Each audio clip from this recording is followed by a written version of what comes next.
Welcome to the Friendly Jodies podcast. This is a tough podcast. Is it? The world literally collapses before our eyes. That goddamn rental inspection. Your world is collapsing That's as hit the well. news, has it? I knew it would. Those paparazzi will do anything for a scoop, won't they? Shameful. You're just looking at us. You're like, hey, was one of paparazzi, you, wasn't right it? here, right there. Yeah. Start getting a shotgun So, out. This is a difficult podcast. Which of you snitched? Guess who? Now on YouTube format. Apparently that's also happening in Iran. It's like, on a scale of 1 to 10, how much do you think that you respect privacy? Well, it's a philosophical question, really. So, it was you. I don't know how we're going to pad out the rest of this podcast. We already got to the bottom of that. No. It's efficient. It's an efficient pod. Miss, you I'm take up to- this one off. I'm up to date with the global state of affairs and the internal state. So which do you want? which would you rather? Which would you I rather? think let's do the global first and internal we'll keep to All be right, up later. Missy's, live at 9. So what are you...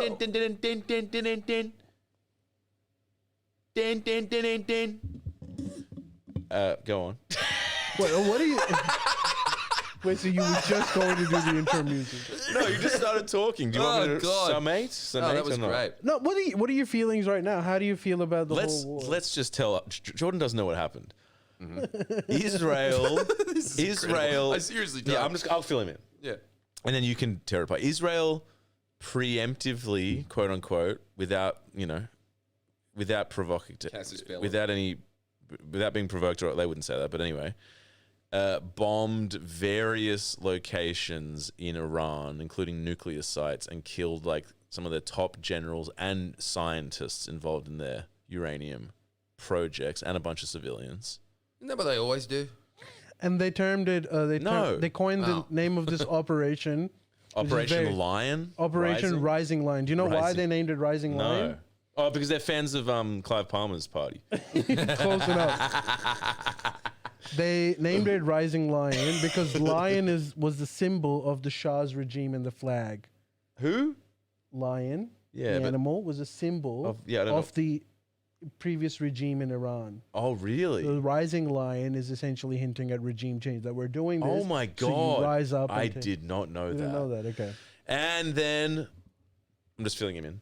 Iran retaliated, and then somehow some of their missiles pierced through the Golden Dome and hit Tel Aviv and has killed I think 20 people now or something. Yeah.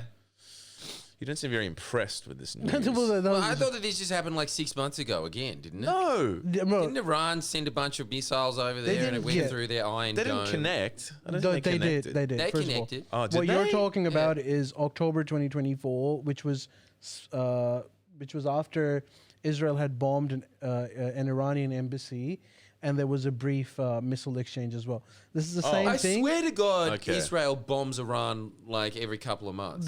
But this one was way more intense. Yeah. So this one they tried to essentially, well, they're still doing it. They're bombing. They claim that we're trying to restrict their ability to make nuclear weapons. yeah.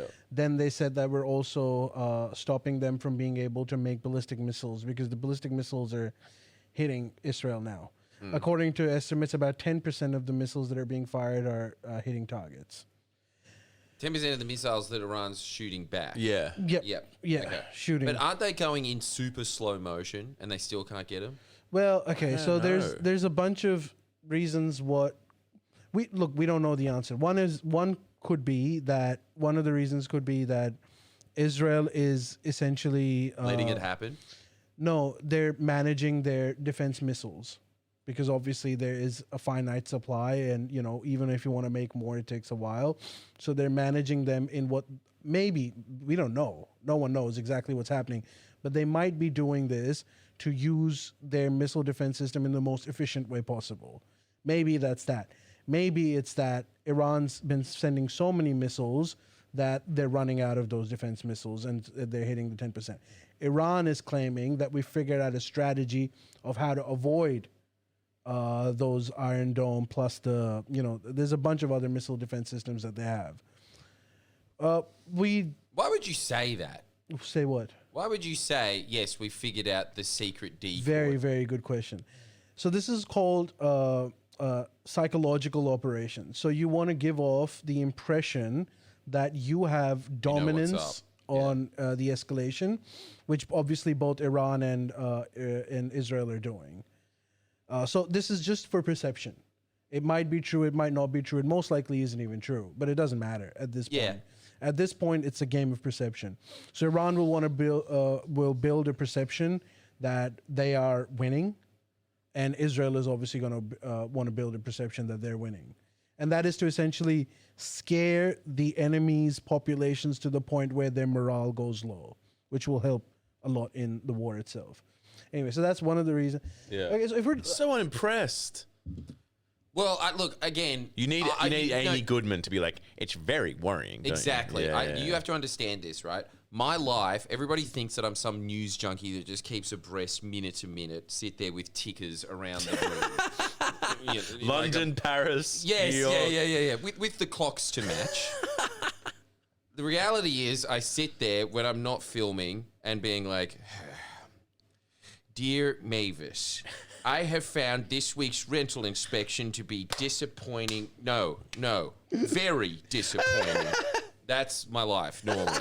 I try to stay out of the news as much as possible because I really... You've got enough. One can only listen to so many nasally British ginger men saying... Tehran, nighttime, very, very tragic. A bomb has hit. Abalugash, we go live. And then just showing people who are like, my boy. Like, it's just, I like, come on. I just remember looking at this when I was in year 8. And it's still just going on. Right. And at some point, you got to go and get on with life and learn about Union history because I don't know enough about that. But that's, you've only got limited time. all right. Look, So- okay. We've got limited time. Important But stuff. I actually want to talk about this though. Iran issue on this podcast for a reason, because I think the space for having a free discussion about this is going to diminish as time goes on. So I don't think I'll be able to say what I can today in a couple of months' time. So I want to get a few things out of the way. What? So people can write the snarky comment underneath this pod aged like sour milk. Yes. Is that why? Yes. Yeah, that's fine. That's fine. People accuse You it. They're were like, way off the mark. Yeah, much like most of Iran's missiles. Hey. so I'm perfectly okay with that. Comment all you want on that. But like, I think we won't be. Okay, so here. Okay, let's talk about it from Iran's perspective. What can Iran Holy really shit, do? he's learned. And from Iran's perspective. Yeah. That Ayatollah thinks he's better than us. Is he right? Yes. From So Iran's that's your opinion. from Iran's perspective, Sorry, go on. there are Poor essentially man. 2.5 options that you can take. 2.5. 2.5. I'll tell you why half. Damn. First, I like this new sitcom. 2.5 men, yeah. Yeah. first option is 2.5 nukes. and this option is drastically, the probability of this happening is getting lower and lower as the days progress. So the first option is that, you recognize Iran, that Israel is way stronger than you. America is obviously way stronger than you.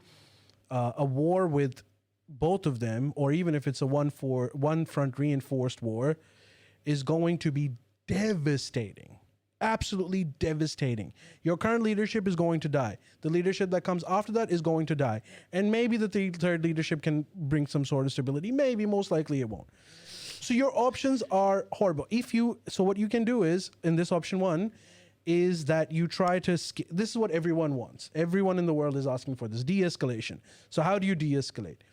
You essentially have to agree on some very, very strong points. Number 1, obviously no nuclear weapon.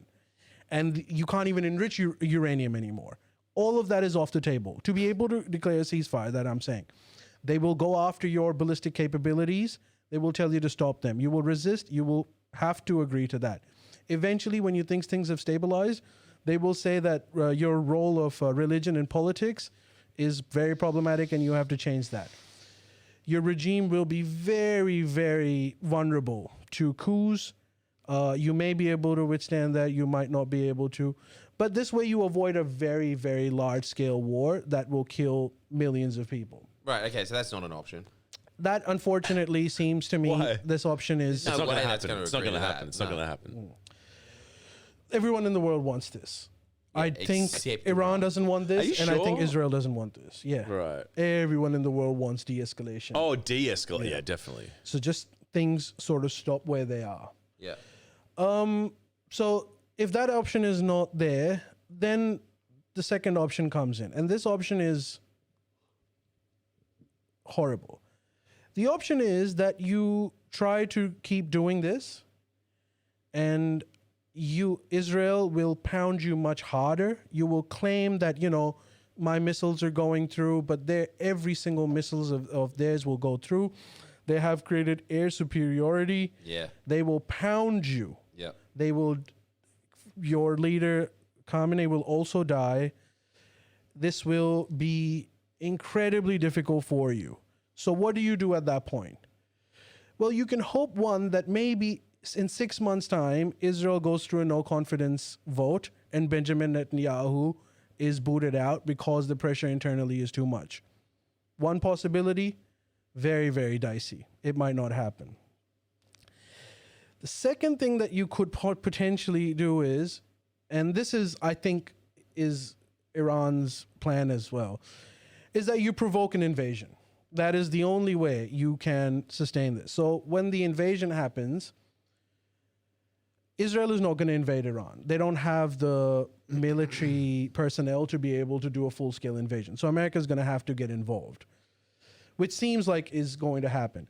So Iran, you can provoke America by attacking their military bases in Iraq, in the rest of the Middle East. They will be forced to launch a full-scale invasion. When this invasion happens, we know the script. It happened in Iraq. It happened in else places. Millions of your fellow countrymen will die. Your regime will be taken over. This is my guess. Most likely a puppet American or Israeli-backed regime, which is going to have, some old royal elements, some dissidents, perhaps some Kurds, some here and there. There'll be an alliance. And they will take over the government. The current regime will have to draw back into the countryside in the mountains and begin their guerrilla warfare. Those of you that survive, most of you will die. all over again, baby. But when that happens, when you've retreated back, then there's a potential for you to win in a decade long, Like Vietnam. like Vietnam, like Afghanistan. But this is going to be, but you are in much better position than these other countries for different reasons. Mountains. Okay, so that is Iran's perspective. No good options. Okay. America. I think for Americans, they can either let Israel and Iran go at it and assume that Iran will not attack the US, and this way we can avoid direct involvement in the war. Or you try to force a ceasefire and tell Benjamin Netanyahu, you've done what you had to do. We're not going to let you do this anymore. We're going to withdraw all the support that you're getting, our radar systems, our fighter jets, obviously the weapons and the missiles that you're using. They can do that until Israel, and I think at some point it will be somewhat successful. And then, this sort of issue will keep simmering, and Israel will take a much more authoritative role in the Middle East if the U.S. does that. Or America launches a full-scale invasion. Yeah. With against Iran with Israel, and then fight one of those forever wars again. As if they're going to do that. Now, having said all of this, if Yeah. there's any more questions, I'm happy to take questions because I might have missed something, might have not be clear. But having said that, I think this is my prediction. I might be wrong. Do it. America will launch a full-scale invasion. Jesus. I got Why do you think that? Dude, I Because gotta- they've obviously learned their lesson from Iraq. And Trump There's ran, still- dude. And Trump ran on non-interventionist international I can imagine law. him Can switching I on a answer? dime if you Can I did, answer but- your But question? the blowback would be insane. Can I answer your question first, and Yeah. then because your question is much bigger? Yeah. Trump campaigned on an Yes. anti-war. Yeah. So if you look at American presidents, they all do the opposite of what they campaigned for. So when you look at Obama, who came in 2008, what did he promise? He said, "I'm going to punish those bankers that caused the global financial crisis. I am Bailout. going to starve the Wall Street. The people have suffered. These people in suits are the reason why we're in this problem, and I'm going to come and fix it." What did he do? Bail out. Immediately, bail out. Trump's first thing, China is ripping us off.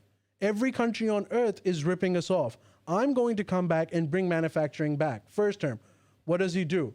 He increases the debt with China significantly more.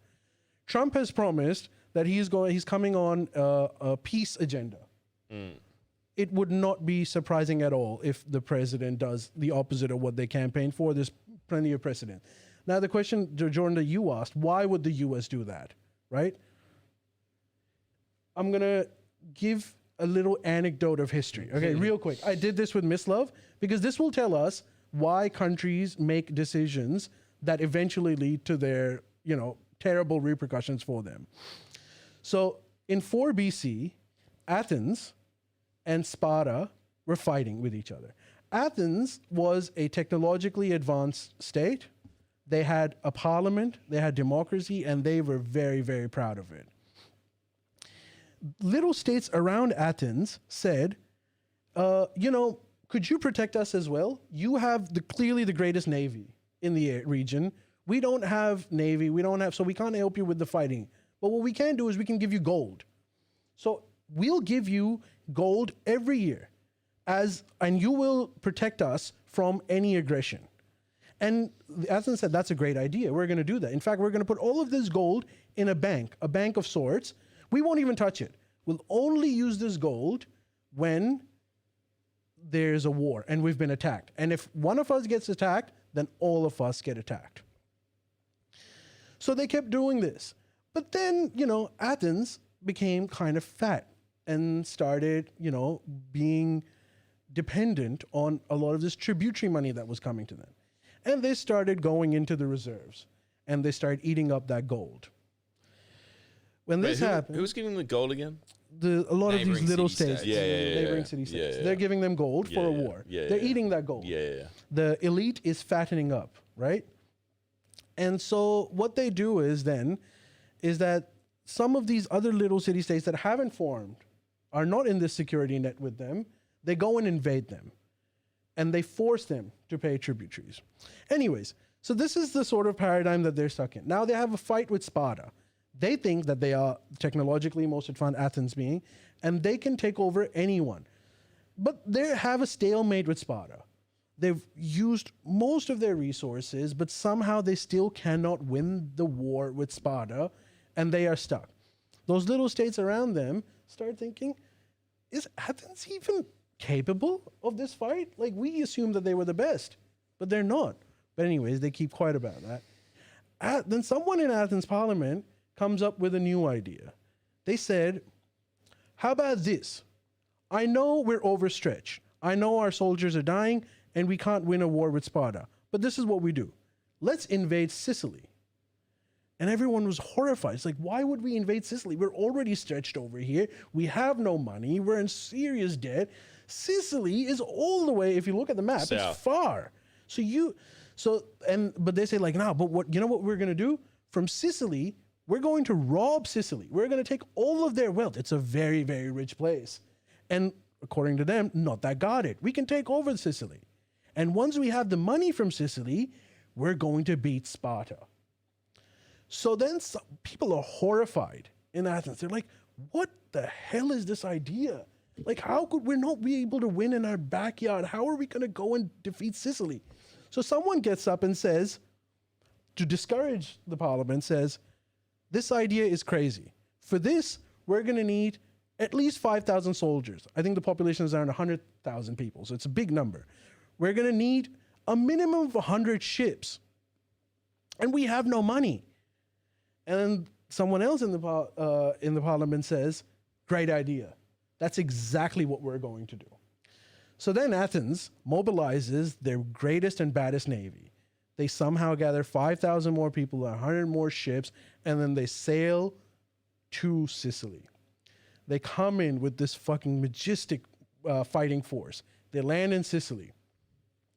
And they think they're liberators that are going to, like, you know, take over take over Sicily and become super rich. They realize that they're actually hostages because their entire supply line has been cut off. A lot of them die, they're forced to retreat, and that breaks the stalemate with Sparta, and Sparta actually wins the war. Now, this is, I think, what's happening over here. Why is America doing this? Okay, so there are two sections in America. From the beginning of American history, there's one section which I think, okay, if you go in the early times, was represented by John Adams. John Adams was the second president. He was isolationist. He's like, America's job isn't to know what's happening overseas. Our job is to make this land perfect. We don't need to be fighting other countries. We just need to ensure that our country is strong and our people are satisfied. Then there was the second faction, which was the Alexander Hamilton faction. And Alexander Hamilton is essentially came up with the idea of an independent America in many ways. It was his brainchild. His idea was America is an empire. It is our job to go overseas and to ensure that our liberation and our democracy spreads everywhere. So there's always these two groups that have existed in America since the inception of America itself. Now, so why do I think that? Okay, I believe most of America, the overwhelming majority of the public, is extremely against this war. I also think that most of the politicians, whether it be in Congress, in Senate, or even in Trump's cabinet itself, are against this war. But this war will still happen. Because the neoconservatives have a complete stranglehold of all foreign policy decisions made in the US. What is their rationale? Why do they think this is a good idea? First of all, like every empire, they don't fathom the idea that they can lose. They think we're the greatest military machine that has ever existed. How the hell can we not defeat Iran? We've simulated this. We understand what they're capable of. We're going to bomb them to the Stone Age. We did in the Gulf War with their policy of shock and awe. And the reason why they're doing this is, in my view, again, this is my view. Ukraine, Russia, when Vladimir Putin invaded Ukraine, that became a proxy war for both of them. Now, whatever your opinion might be of Ukraine, the facts on the ground are that war is pretty much over, and Russia's won that war, essentially. So now, because of that, American empire has got a setback. Countries around the world are thinking, America, they're not the power of the future. Their time is gone. And, we have to entertain them. They're bullying us. They're making us, like a mafia. They're extorting money from us, but this is a temporary thing. Yeah. We need to think of other ways. And America knows this. And they are petrified of this. Because their entire economic system depends on having the security might that can defeat any adversary at any given point anywhere in the world. Hence, America holds a special position where American financial markets, American financial capital is completely protected. If that image is affected, American economic system collapses. Because, okay. Yeah, but that's stupid. Why would you go and prove it by invading Iran? Exactly. So what does U.S. get if, in their scenario, if they actually invade Iran and are successful? They essentially have the complete hold of the energy production of the world. So if tomorrow, they already have Saudi Arabia, they have Qatar, they have entirely all of Middle East. Yeah. Now they don't take oil from them anymore, but they know that Japan does, they know that Korea does, they know all these other countries do, who they are right now haggling for buying their defense equipment, right? Sometimes against their will. Now in future, if they completely control the energy trade, they can put pressure on enemy and friend alike. And also, one more thing, the value of dollar is the perception is that maybe dollar is not going to survive. The idea right now is that, okay, even if America can't pay all of their debt and we own all of this debt, well, we can always convert it to oil. You know, every country needs energy. Japan is, you know, has a lot of American debt. Okay, if America can't pay it, we'll buy oil from that money. But if America loses control of Middle East, how can it be pegged to the US dollar? They can't even control it. But if Iran gets eliminated from the board, now you have a lot of say in So they global prefer matters. if it was diplomatically solved, but it's No. probably not going to be diplomatically Well, solved. everyone in America thinks that there's huge risks over here in this invasion, and so they want to diplomatically solve.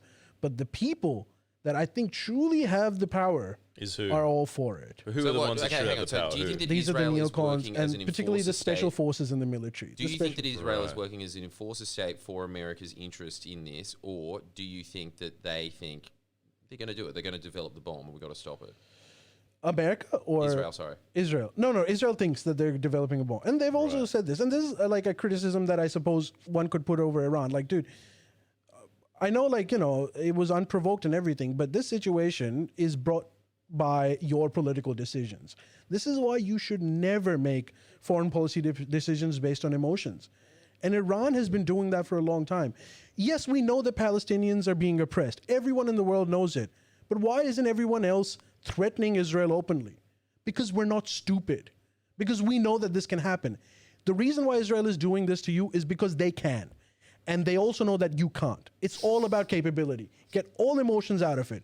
If you had the capability to resist this, they would not do it to you. It's as simple as that. But having said that, I think the problem with it, like, again, same thing in Iran. Majority of Iran does not want a war with US and Israel for obvious reasons. Majority of the politicians in Iran do not want a war with Iran and Israel. Who wants a war with America? The IRGC, the Revolutionary Guard, similar to special forces in the US. It's crazy how things. So IRGC is essentially, they're not actually Iranian army. They're a military force dedicated to protect the regime itself. They're there to protect the revolution of 1979. And they have become, particularly after the Iraq-Iran war, extremely powerful. And they are fanatics as well. They want war. Yeah, so these are the people that, So if you there's remember, factions in each. if you remember in 1979, when, like, you wouldn't remember, but if you've read history, like in 1979, when the revolution happened, Khomeini had a huge student army. And these were the people that were fanatical about the revolution and America's adverse role in Iranian politics, to the point where they took over the American embassy. They made American embassy staff hostages. The American embassy had shredded all of their defense documents. They pieced, in months and years, they pieced them back together. This tells you how fanatical they were, right? They pieced it back together. It was a harrowing thing, but they did it. And they proved that, you know, America was responsible for all host of things or whatever. These students are now the leaders of IRGC.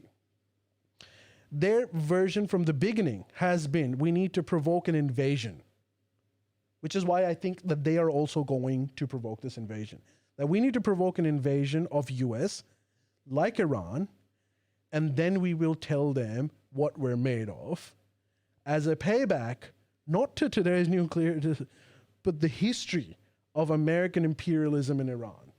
That is how they think. You talking about Israel? I'm talking about Iran right now. Oh, what? The Revolutionary Guard. Now, the politicians in Iran have been against this, and they don't want IRGC to do this for obvious reasons. But they've been, I don't know if you remember this, but about 2-3 years ago, if I'm not wrong, the president of Iran was flying in a helicopter, and the helicopter crashed. And the president died. A bunch of his security people died. That's These right. high-up people died. Yeah, I remember that. Yeah. And there was an investigation, and the result of that investigation was that the helicopter was an old American helicopter that wasn't apparently maintained properly, and there was a storm, so it was an accident. I don't think that was an accident. I think the Revolutionary Guard killed Ibrahim Raisi. And the reason why Ibrahim Raisi was killed by this, again, my opinion, I cannot prove any of this. I have no inside information. We're not here for proof. Yeah. We want the guy. But the reason why I think Ibrahim Raisi was killed by the Revolutionary Guard was because Ibrahim Raisi was one of the contenders to become the next Ayatollah. Now, Ibrahim Raisi is not from the military or from the IRGC. He was from the judiciary section. They're essentially clerics that are intellectuals, and they're very moderates, that faction. The candidate that Revolutionary Guards want to make the next Ayatollah is the son of the current Ayatollah, Mujtaba Khamenei. He's their pick. And he's their pick because he's one of them. He served with them, and he's also responsible for a lot of those uprisings that are being quashed in Iran. So that's their guy. I think that they killed Raisi to avoid that competition, which means that they've been planning about this invasion for the last few years. It wasn't just Netanyahu who's been planning. I think IRGC... But wait, can I just... Why they want America to destroy their country? Why? Because they want to beat America. Because America won't be able to... Okay, so they So think this they'll is what win. I think They in the they'll war. win. Again, Right. who knows how things go. But this is what I imagine the war is going to look like. America launches an invasion. America pounds the shit out of Iran. They bring their F-35, their aircraft carriers, their B-2 bombers, and they claim full superiority. Like, the Iranians will run away like cockroaches. That's how bad it's going to be. And Americans will claim victory. They will say that we have won this war, just like they did in Iraq. But the war is just about to begin. That's when the guerrilla warfare is going to begin. Now, Iran is surrounded by mountains. These people, and also, here's another thing. If America invades Iran, unlike what Netanyahu is saying, where Iranians are fed up with their government and they want to take over and this is going to be a blessing for them, there is going to be mass popular appeal for this insurgency. And the entire countryside of Iran is going to make the lives of Americans absolutely miserable. Then the Americans will do what they did in Afghanistan, where they're like, okay, we're losing this war because we just need that one big push. We need a few more forces and we need to go one time harder at them and then we'll finish this. They may or may not do that, but they're still going to eventually lose because it's a very, very difficult thing. And like, you always think that, you're going to spread democracy and people will want it. They don't want it. They hate your guts. They absolutely despise you. And the reason why they think they're in this mess is not because of the regime. Some of them might think that. They live in urban Tehran and urban cities, and they will help you form the puppet government, and they truly are with you, but they are not the majority of the country. The majority of the country are country illiterate, extremely religious people that have a civilization baggage of imperialism. They will fuck you up. And you're going to have to retreat back. But none of the neocons even entertain the possibility of this happening, even though majority of the Americans know that this is going to happen. The neocons don't believe that this is going to happen for one reason that all empires suffer from: hubris. They cannot fathom the idea of losing. How can they lose? How can Iran beat America? It does sound crazy, but then you look at the history and it's like lost Vietnam, Iraq, Afghanistan. I assume Korea. Don't know much about that one. Draw. Not great odds. Not great odds. Can't remember anything that they've won. Panama. They won that one. I guess. Well, in like what, 18 something? I don't 19. I mean, yeah. Man, if I was in the US, I'd just get the CIA to do everything. It's cheaper. It's a way better way of doing things. Yeah, but how do the CIA do it? Like secretive operations or installing a puppet government is still the same thing, right? Installing a puppet government for them? Yeah. Yeah. That'd be sick. I'm saying, what's the difference? By the way, this What's the is only difference for like a full-scale invasion? Yeah. Way less expensive. Oh. Way less expensive. That's the way you do it. I mean, it's probably they've wild. been trying to do that. I'm assuming for the last Probably, 80 years. yeah. And because you know how you were saying that Netanyahu is like they don't want their government or whatever. That's just bullshit, isn't it? what? Iran doesn't like this idea that Iran isn't happy with like the Ayatollah and the No. regime. That is not completely bullshit. Iran, the regime, Islamic regime, has a lot of resistance at home. It does? It does. I mean, it's overstated. Yeah. From But- what? Like, who's resisting? Okay, so there's a few blocks. One, you've Those got the ones you mentioned, the in ones a- that want an invasion. those are a small minor. Those exist too. I'll explain them. So then you have essentially all of those ethnic communities that aren't Persian. So you've got the Kurds, Right. you've got the Balochis. All of these ethnic groups don't necessarily have the same identity as the regular Persian, right? And so they are more likely to go against the regime. So you've got that group, right? Which is, they're not majority by any means, but they're a decent amount of people. Then you've got urbanized elites of Iran. These are people that really benefited from the previous regimes. They love America. Yeah. In fact, they're almost atheists. They're almost atheists. They liked it in the 70s when they could play rock and roll. And have, Exactly, like, which is mini why skirts. Shah's regime wasn't just brutal against oppression, but they was also brutal against religiosity. These are the people that enjoyed privilege at the Yeah, time. yeah, yeah. So they are more likely to side with the U.S. and form a puppet regime. But overall, they're a tiny minority. So you see, you can't win a war with them. You can create instability in an area. Right, You right. can create instability in Iran with them, but you cannot win. And particularly if once you invade, even the people that are on fence are going to completely side with the religious people. Like, there's no way that they're going to switch. And yeah, that's essentially the problem, although, is that America is not in the same situation as they were in 2004 and 2001 when they launched these invasions again with Iraq and Afghanistan. They had way less dead. There was no even doubt that America was the most strongest and could beat up anyone. This time things are different, so the stakes are very, very high. And so if America loses this war, maybe it takes a decade, it's going to be a very, very brutal war. And if America loses this war, that's, in my view, the end of empire. And that has a whole set of consequences that are very scary. I'm not going to go into those consequences. We'll talk about it in the uplate Yeah. because a lot of this is. But let's just say that even though I am praying to God that America's invasion is successful, You really think because you really think they'll do it? yes, That's it doesn't matter about my morality anymore. For my interest, look, I live in the Western world. My family is here. Welcome, Everything my is here. friend. Welcome. Come, The my friend. repercussions of America losing are disastrous for everyone. So even though I know that America's evil in this instance and they're just picking on the weakest member to show everyone that they can still beat people up, I pray to God that America wins this invasion. Man, still having known nothing about this conflict at all and just learned that it happened. I don't think it's going to happen. There's going to be a hot war. Listen, I genuinely feel like you're underestimating the blowback. I mean, a president isn't like isn't like impeached on popularity. Maybe he is, but he can be. But no, he can't be. It has to be illegal. His popularity will plummet. Like the radical psycho MAGA side of the Republican Party, like that Marjorie Taylor Greene chick, are like, we do not want a war. No one wants a war with Iran. We are not complicit in this. We are not going to be involved. I think the blowback would be insane. Their blowback If will anyone be can do it, it's insane. Trump, because it's just his cult of personality. They'll fall in Well, line. The blowback will be insane, I and don't all of what know, you're dude. saying is true. But in my estimation, this is what's going to lead Trump. out. No, In reign for a long time. what? But Because he's an emergency In fact, president.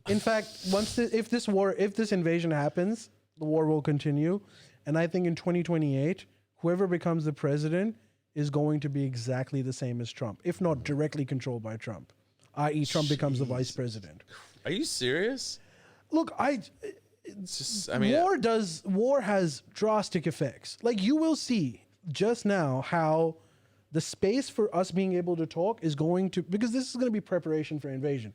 They can't have idiots like us talk about this while they're prepping an invasion, right? So they're going to curb freedom of speech. But the problem is that everyone on earth just, America had this thing of like, we're the good guys, right? Yeah. No one believes that anymore, not even Americans. Yeah. So there's going to be opposition, which makes things very, very scary and interesting.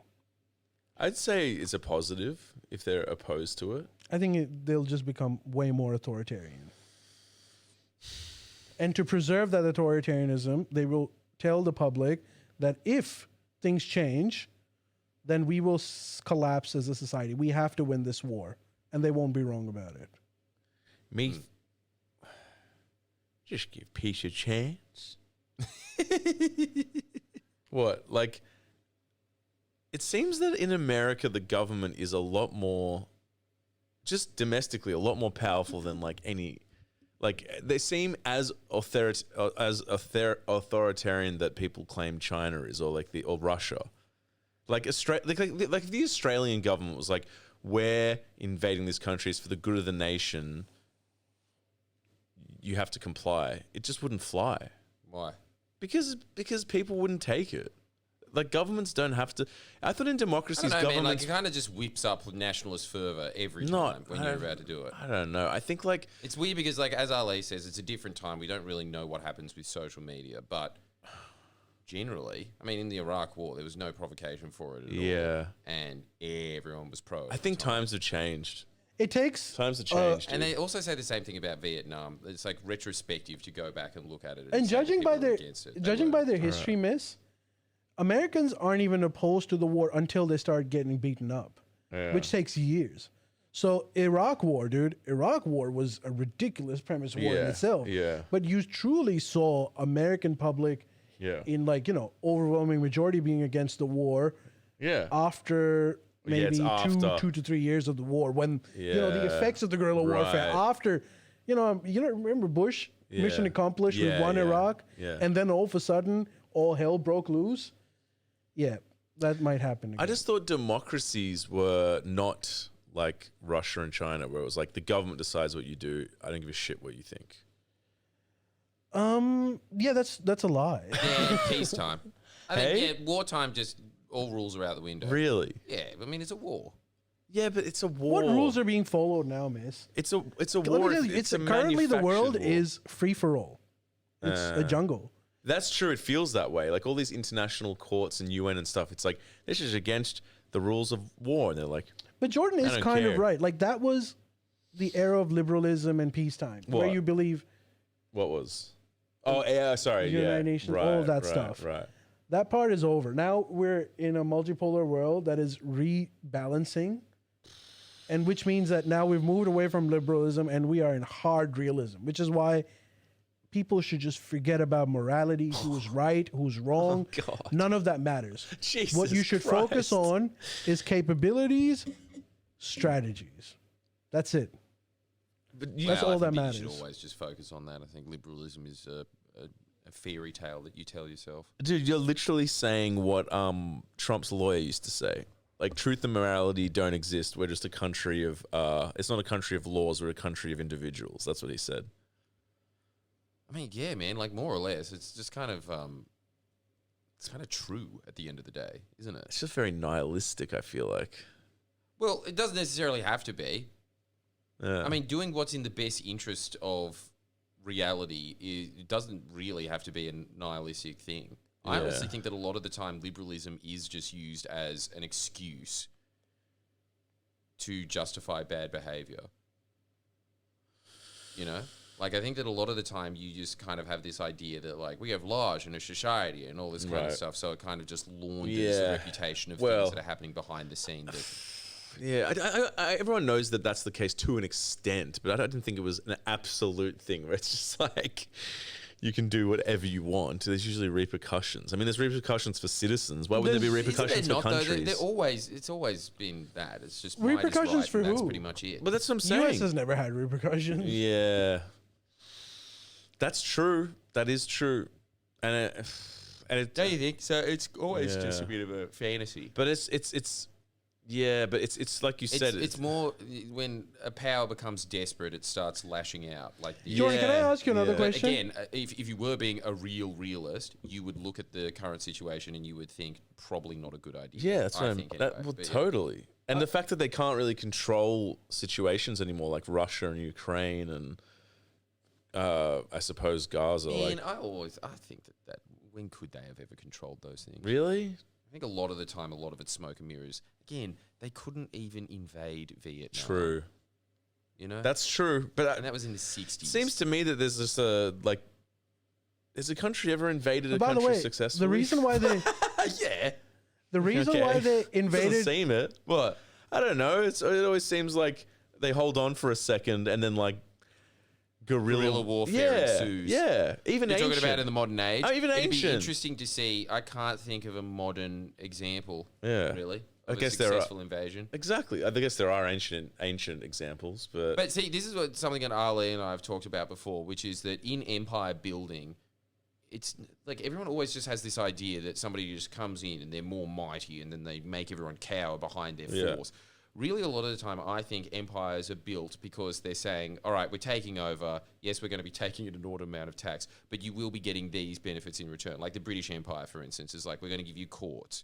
We're going to give you roads. We're going to give you an education system. Right. There was all these things that they instilled into the places that they invaded. The same with Rome. The same What with about, like, any Genghis empire, Khan? really. Huh? Genghis Khan. Yeah, well, Genghis Khan was sort of the same. And also, like, not an empire that lasted very long.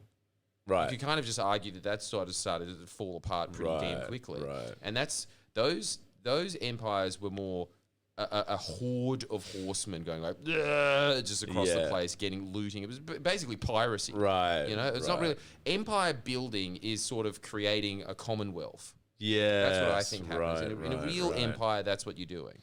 Yeah, but that problem with that Commonwealth is that at some point, as the generations go, usually the people that formed the Commonwealth and the Empire were visionary, and they create a system that works for everyone, and it's great. And as generations go on, the empire head becomes complacent, starts enjoying free money, because that is the advantage of Right. having an empire. Right. And Yes. when that happens, Yes. the empire starts to corrode itself.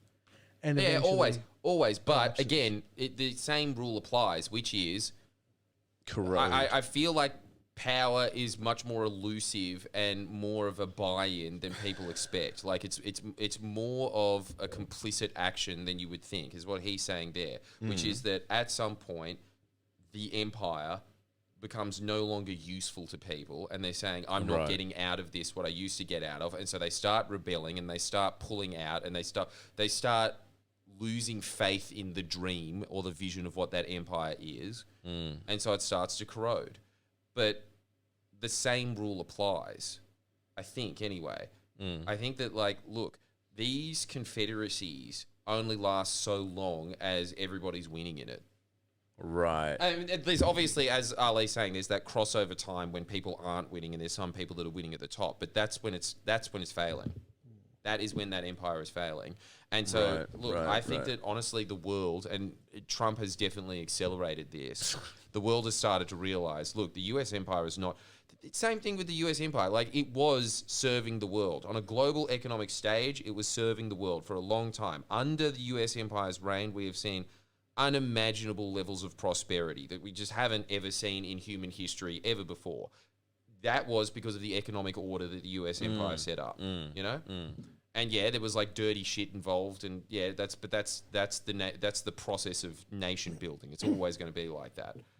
Right. But there was benefits to it. Yeah. And I think that, like, as the EU is starting to realize, as the third world is starting to realize, we're not winning in this anymore. I think that's Do you know? Okay, Right. just as like an Interesting. idea, just if I go back Yeah. to that Athens and Sparta thing, you know, when after the Sicily stuff, all of their allies of Athens had realized that this is a corrosive, because by that point Athens had just become a mafia. They had given up their ideals of democracy, and they were like, we're bad guys. Give us money, or else we'll beat you up. That's a good way of actually putting it. At some point, the empire devolves into a mafia. Yeah. Right. That's what happens. But then what happens is that those same city states that weren't supporting secretly start supporting Sparta. And they tell Sparta to beat Athens. Not only that, not just those city states, even the Sassanid Empire, the arch rivals of the entire region, start financing the Spartans to beat the Athens, and they eventually do beat the Athens. See, there you go. Like, the myth that Sparta won because it was just a warrior state is, at best, the half-truth of it. Right. You know? Like, actually what started happening was a coalition started forming around Sparta because they thought that they could get a better deal from it. So Wait, you're only held up by the head by your other parts. Wait, so Sparta beat Athens and took over their empire. Well, Yeah, and it's then, a long and then, history. like, It's yeah, like goes- it was ages. But then what happened is the Spartans invaded Athens, and then they got used to the lifestyle of the Athenians, and then they collapsed as well. Right? Really? Yeah. Whoever took that? Who took that over them?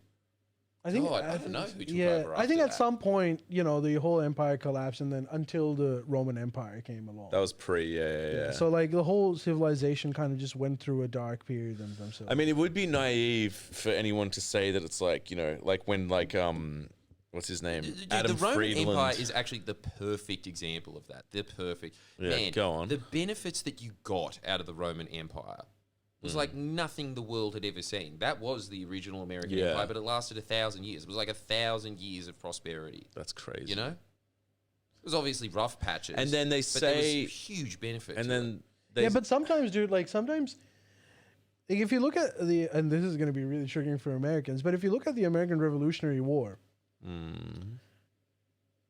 there was no good reason to fight that war. Yes, you have to pay them taxes because they're giving you naval security. Like that's what you do. They're taking care of your foreign policy. and a bureaucracy. They're ensuring that you've got markets all over the world.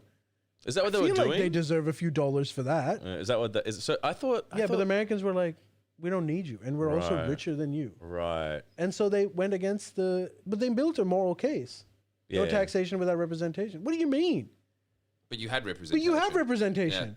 And that's like me saying in Sydney, it's like, why should I pay the federal government when all my matters are dealt with the New South Wales Parliament? It's like, dude, there's a lot of stuff that the federal government also does for you that requires money.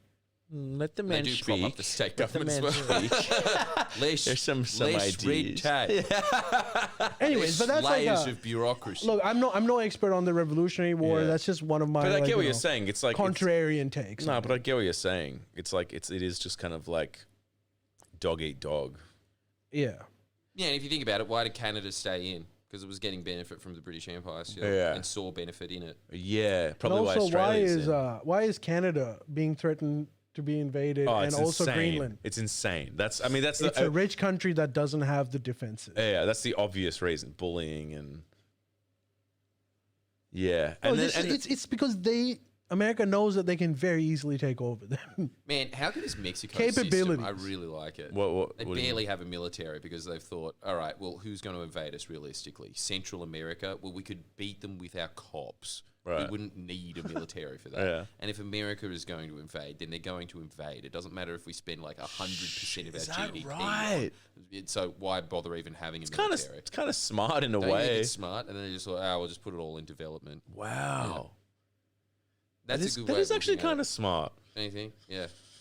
And essentially, the Roman Empire fell because of corruption, right? Bureaucracy. Yeah, man. Like, if you want to put the long and the short of it, I would say that. I mean, And- we and don't actually, know. You know what else? We I don't would say? actually know, It's a but- very Nigel Farage point. Immigration. Are you serious? Yeah. Well, look, this is what started to happen, and this is always what happens in empires. I think. Immigration. The- So Trump was right. ICE What? is doing the right thing. Yeah. I Go swear, it's on, like go on. immigration will be the downfall. It's, Right. it's a pattern throughout history. I What think is it's it? because what happened in the Roman Empire was, okay, originally, why did you enter the military? Because you didn't have any land. The Roman nobility had all of the land. So you were just poor and destitute on the streets. And then Marius came along and Marius said, I'm going to reform the military so you can be professional soldiers all year round. He was the guy that invented professionalism Right, in soldiers. right, Before right. that, basically all armies, I think except Sparta really, would have just been, you're a farmer in the summer and then in the winter we'll go off and battle and we'll try and invade our neighbours and we'll take some of their grain, and that's what warfare was. And then he said, no, we're just going to have professionalised Right. machinery that is there all year, training constantly. Right. And they're going to move out, right?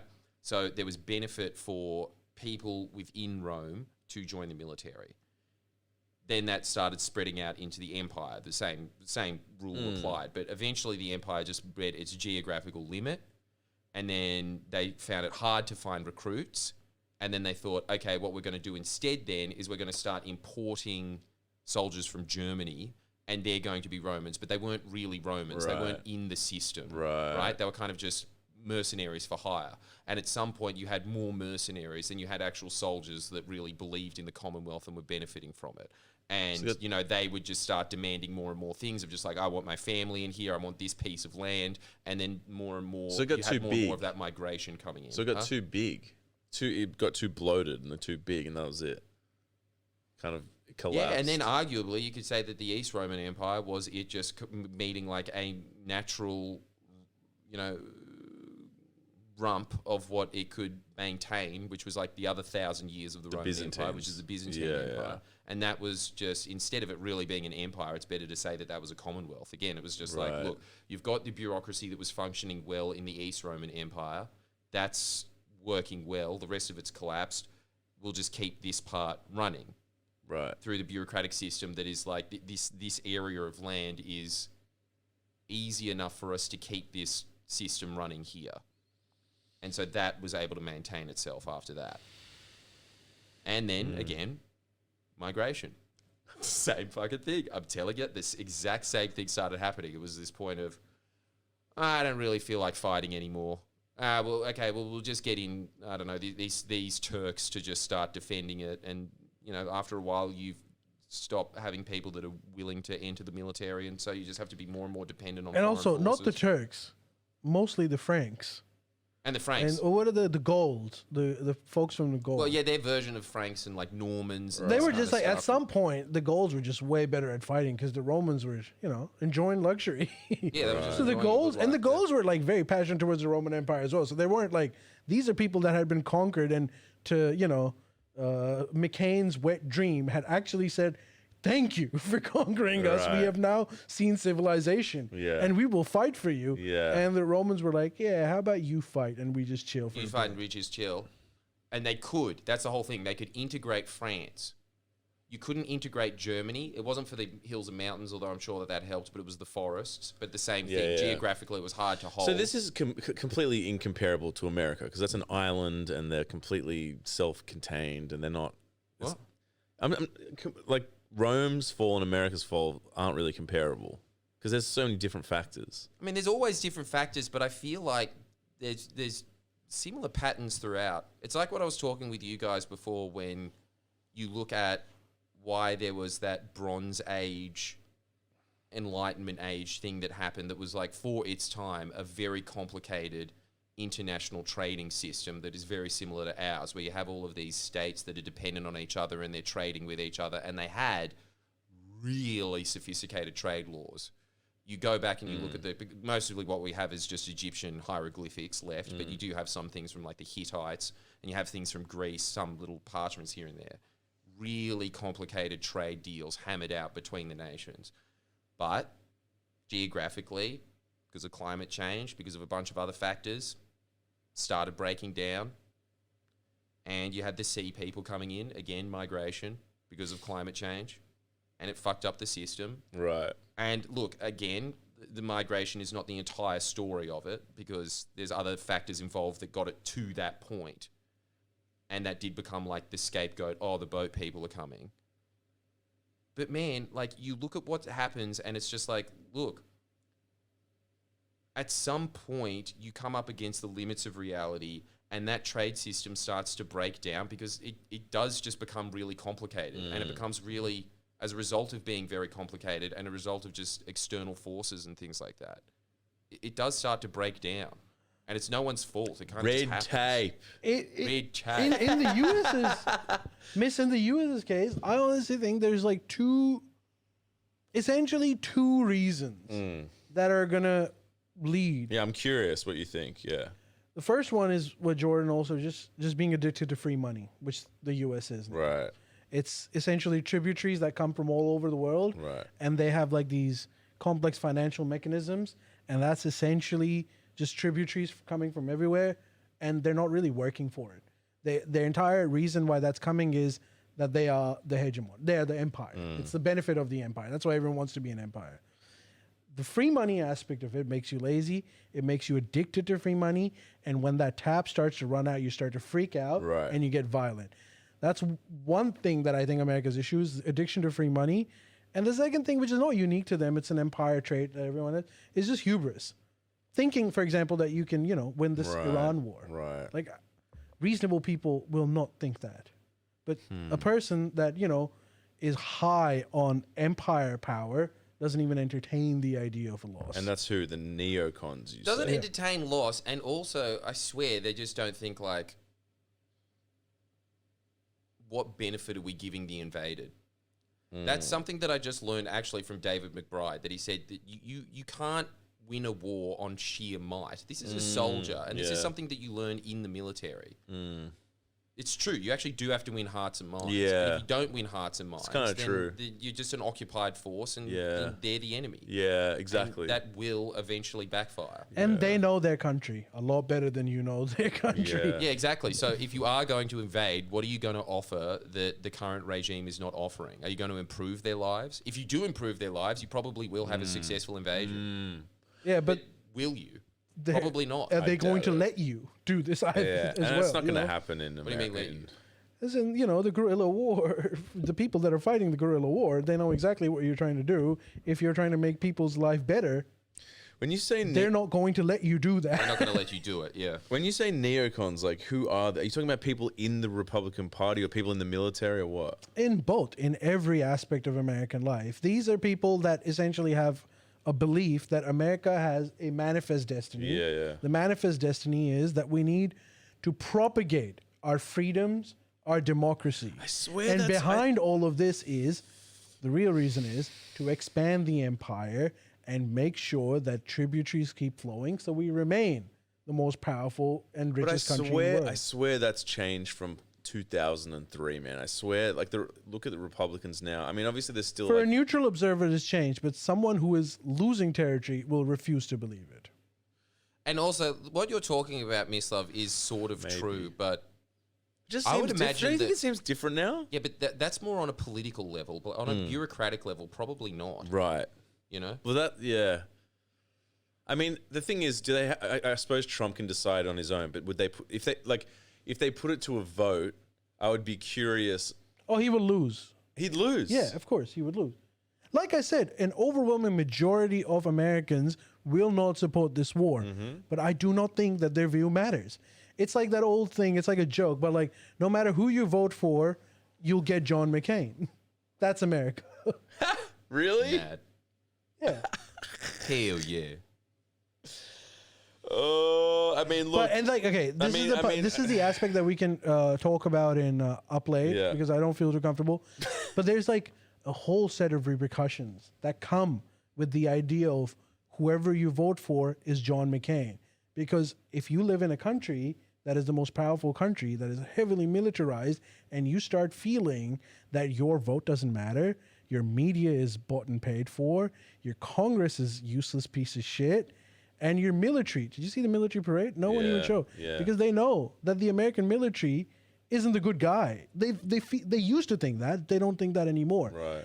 And all of this has a whole set of consequences for the country, which are very, very scary, which we will talk about on the Up Late. Again, I'm not saying this to plug the Up Late. In fact, if I was you, I wouldn't want to listen to the Up Late. Because That's a good it's sale heavy. right there. It's heavy. Even I'm getting No, I there. genuinely don't think that Unsubscribe, this yeah. is not a... No, even I'm like, I hope I can listen to that up late. Man, that'd be sweet. No, that's, honestly, dude, good summation. Would you suggest, both of you, now's the time for us to start cracking each other's heads open and feasting on the goo and shine? Miss Love on the phone after like I went through because Miss Love called me and I started talking to him about the war and he was like, "But man, Albo, I think he can help us, right?" Right. No, I didn't say that. And I was like, "What's he gonna do?" He's like, "He's gonna have other options." I was like, "What, Mars?" No, I didn't say Albo And then can I help told us. him, dude, like the only thing Albo is capable of in this grand scheme of things is hoping that the Rabbitohs win. That's true. But that's not what I was saying. I was just saying, like, at least we've got Albo and honest Polly. You can take that to the bank and then bank your check in that Bank your in the bank of Albo. That's what I was saying. Should we? Elbow back. I wasn't saying Albo was gonna like change the course of history. Did you hear about Albo being kicking the stood UN up by Boom. Trump? Huh? Did you hear about Albo being stood up by? I think that's overblown. Surely, wasn't he just Well, I mean, look, serious dude, business? I didn't and then hear he's Yes, like- dude. There's a didn't hear that. fucking world war in the making. Yeah, I know. And then Like, everyone hears Albo's just being like snubbed. 300 Not million. important enough. It's like, I guess, but it really doesn't. But it's deserve not. the It's really voice. not important Yeah, enough. no. It's not And important you should enough. understand that. Oh, okay. Yeah, that makes sense. Like my fucking $50 million of steel tariff are less yeah. important than a fucking global nuclear holocaust. Yeah. Crump, are you going to hammer out our friendship again? What? I was going to hand you a stuffed koala. Dude, that's always our policy. Stuffed animals. That's all we got. And we got lobsters. works. We got lobsters, remember? It's like, yeah, they're pretty And then when good. they give it back to us as well, like when Britain gave one of our MPs a stuffed Paddington bear and he had to resign because it was a bribe. Yeah, that happened. Oh my How god. bullshit is And that? we run on Isn't bribes. that We run incredible? on bribes. But it just really just says That's the difference insane. between Labor and Liberal, doesn't it? Oh, 'cause it was a Tory. That guy got absolutely hammered in the press, and then Bob Hawke said, "Look, mate, I'm sorry, but this is the end of your career." I'm sure, and he just had to go. That was done. Bob Hawke, what are you talking about? Yeah, this was in the 80s. Oh, Yeah. so like a Tory English person had to resign. No, a Labor guy had to resign because some Tory was just like, "Here you are, nice Paddington bear for your daughter." And it then was he a just like, "Oh, thank you," and then just And that gave was it to a his daughter. bribe? It's like, "I'm sorry, this is unbelievable foreign influence. ASIO is doing an investigation on this." They could have been a camera in the bear. That's insane. Dude, the older you get, I don't want to end on a brutal note, but it's like, you just realize it's like, where are the good ones, you know? Like everyone is... Nah, we are the good ones. You Australia's the good ones. You reckon? Yeah, hell yeah, Okay. we're the good ones. Doesn't get Yeah, much dude, better than we're Australia. good. We're Yeah. like we just are the bully's lackey, but we've got a heart of gold. And you know, when we look at our enemy, we're like, we know what you are going through. It's just, if I could, I'd do something about it. Yeah. That is the vibe in Australia. But Yeah. It's just dude, we kick just, his ass, Trump. generally speaking, we don't have like a crazy neocon group. Like most Yeah. of our people, like there are some, but they're tiny amount. They go, he just lost his seat. Australians, He just lost his most seat. Australians just want to be left alone. You know, Yeah, they want to yeah, just like, you know, live on. Yeah, don't you think? go I to the was saying this beach. in a recent video. Yeah. Go to the But beach. even when it comes to culture wars, for instance, Australia's culture wars are so different to the United States. United States just has this idea of we're going to start railing on trannies, and then they just go for that, right? And they're just like, Oh, dude. unbelievable. Get out of the bathroom. No, they should have access to all the bathroom. In fact, make them all unisex, and that just becomes the fight, right? Hey, But I read some of the comments. Apparently, we can't use the T word anymore. yeah. And then like what happens after that? I've been explained how that's an offensive word, and it. You know, political correctness has gone mad. Ali. Sure, I know Lincoln it has, fan. but like I'm Sure, okay Lincoln with not fan. using it. I'm not gonna. I even did the policing or whatever, but like you know, I'll lay off of it. I'll try to. Look, that happens there. Here, the only way that a culture war is successful, like in The Voice, for instance, has to be pushed onto Australians. It's not just like in America where it's just like a call to arms and then everybody goes out and they have a battle over it. Here, it's kind of just the only way a culture war ever starts, because Dutton tried to start heaps of culture wars and everyone was like, not interested. That's true. You know? That's true. The only time that it ever happens is when it's just like your way of life. We're going to referendum. do something on it, and then people just go fuck that. So our natural stance is just extremely defensive, And also, We're like, really there's a reason defensive why as a that nation. is. And Don't we- you reckon? Yes. It's just like no. Yes. Jordan, It's that to everything. No. That's why no works, because that is Australia's default mode. No. There's a reason why that exists, Jordan. And What? the culture wars are way more important in the U.S. and Australia. And again, this is something that we might hint at on the update as well. But like the general gist of it is, America has way more inequality than Australia, and that's why culture wars get accentuated over there. Dude, I think that there's truth to that. Oh, you But reckon? I also just think culturally, Americans are more up for being outraged. They're That's more true up as for well. being proactive and aggressive. They just are more aggressive people. Dude, than they're we are. and like again, That's true, this I might think. be. Dude, also, they're just more up for violence. There's way more up for I'm not violence. saying they're the only ones. Certain Yeah. societies are more up for violence. Well, they were and kind of America's one born of them. from violence. Well, a lot of places are born from violence, but there's a whole other thing to have 1.6 machine guns per person in your country. Is that how much That's there a are? whole- Man, it's like exactly what I was talking about with the foundation of Australia. Like, our foundation of Australia was pretty much just the Eureka Stockade, and it was people bloody, just like but- taking the piss at some point, just asking for too much Right. money Yeah. and like too much in licensing fees, and we were just like, that's bullshit. That's bullshit. That is. That's how it always starts with us. Right. It's the only time that we ever get activated defensively. So, look, man, I think that like it's just it's a cultural incompatibility that I think makes us naturally just better, chill people generally. Dude, it's hard to hate Australians internationally, and I can tell you this: everyone fucking loves Aussies. Yeah. There's no some you would see some like extremely woke people overseas that'd be like, "Aren't you just convicts that killed your entire indigenous population?" But tiny, dude. Everyone else, when they hear an Australian accent or they hear that you're Yeah, from they just think Australia, it's Steve they Irwin. think you're mad. Yeah. And they want to fucking that is not the case with certain Yeah. other Western countries, if I Yeah. may say so. Are you? Yeah. Quite It's a few, really. it seems to have changed. Brits, a I think lot. the Brits get away with it. Yeah. No, they get No, some. who hates British people? Yeah, everyone that they colonized. Do they? Do they? I mean, I a don't little think bit. so, man. A little do bit. Pakistanis and Indians hate British people? No, there's a cultural baggage with the British. There's no cultural baggage with the Aussies. Like Pakistanis and Indians, for instance, only know Australians from cricket. They just know them as like really being sick at sports, and they also know them they like to have fun. Yeah. Yeah. Great reputation. Yeah, you know, that's like pretty ain't nothing good. wrong with that. And people admire Australians for that reason, like their sporting ability. But man, like, okay, look, I've been when I was in Pakistan and you saw what Pakistan held up. It's still just like like polo and tea, and they still like those Victorian era things. They do, and Pakistan likes it a lot more than India does. Right. Okay, so Right, India right. doesn't. I swear to God, their elite would be the same. Dude, You because sit there and Pakistan- it's still just like going back to 19th century England. That is their elite in my mind. Dude, okay, so you got to that think of it right? this way: Indian elite decided we want to be decolonized. Fuck you, British. You have to leave. Pakistan's elite Please was like, don't leave, please man." don't leave us with these guys, dude. Please don't leave us with these guys. That is all I have. And so the Pakistani elite was like, okay, if you're gonna leave us, make us separate.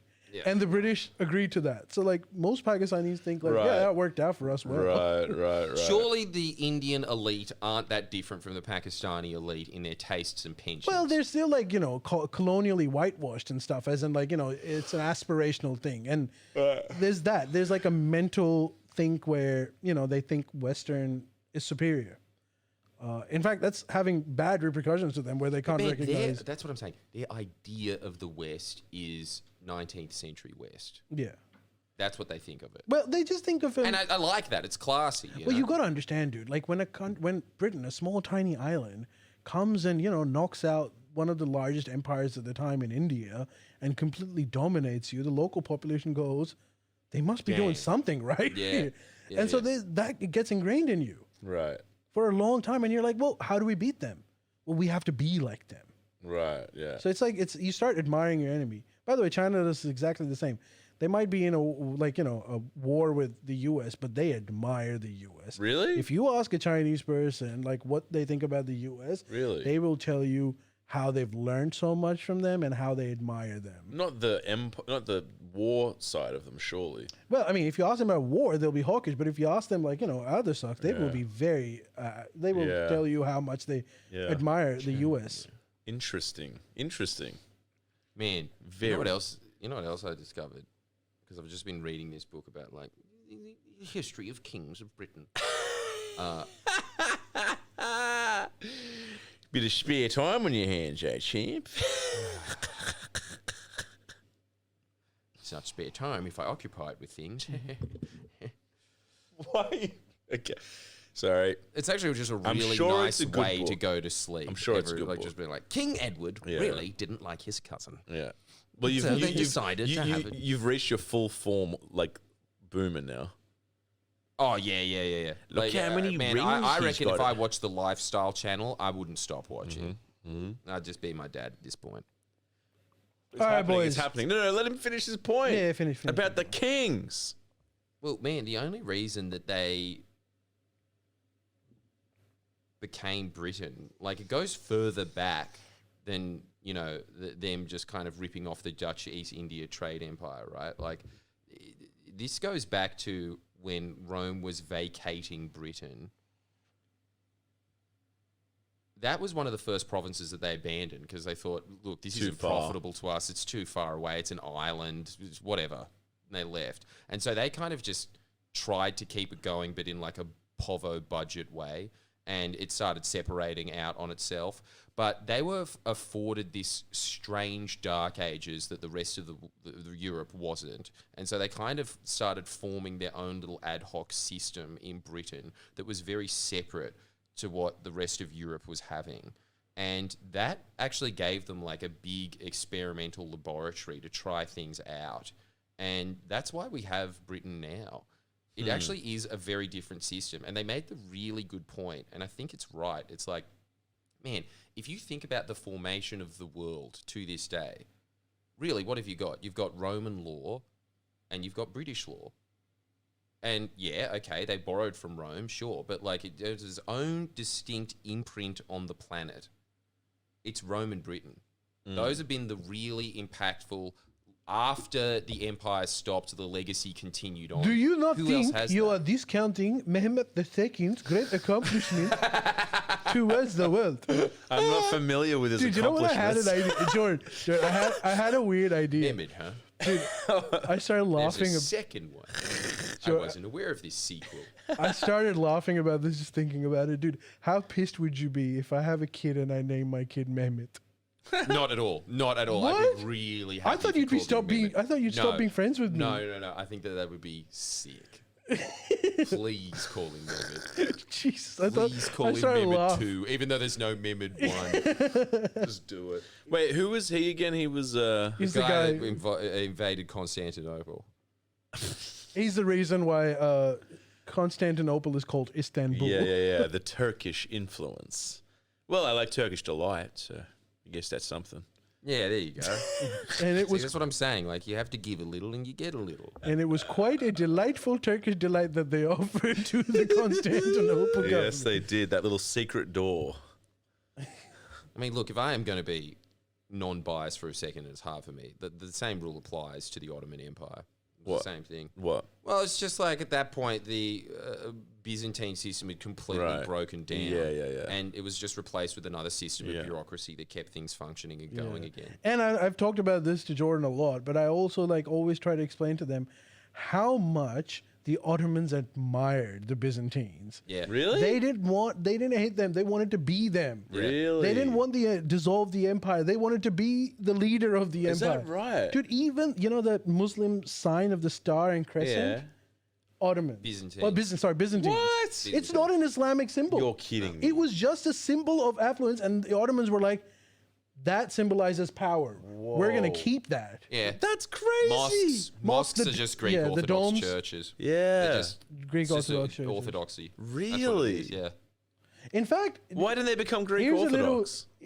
That's a bridge too far. Well, you know, like, you can't expect them to take it all. here's another a tidbit about like just the influence of Christianity on Islam. All the way back to Prophet Muhammad's time.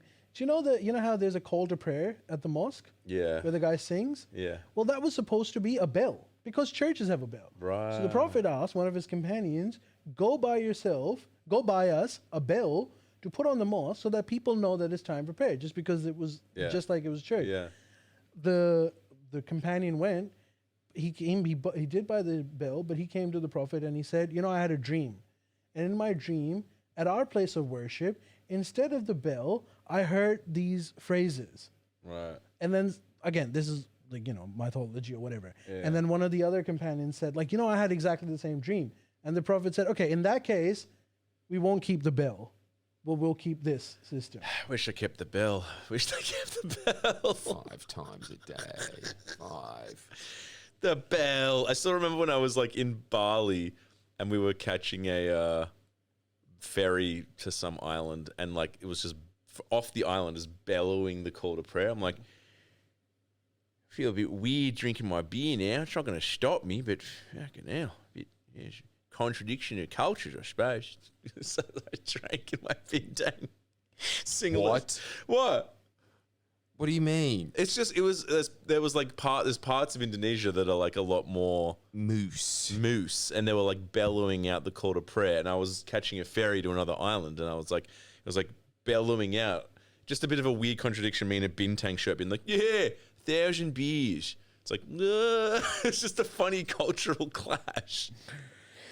Sometimes I hope that the bell was taken as an option as well. Particularly if you go to Dubai. It's just or too like loud. one of those, because like they're everywhere, right? Anyways, like that's a whole different thing. In Dubai. Yeah. Thank you for joining us for this episode. There was segments that we didn't do. There's only one segment. No, this we time had to talk around. about this. This is the craziest shit that's happening. Got to do it. So next week we'll do segments and like normal. Thank you for joining us, and make sure you catch the up late if you're interested in some if you want darker aspects of this war. the goss. Assalamu alaikum.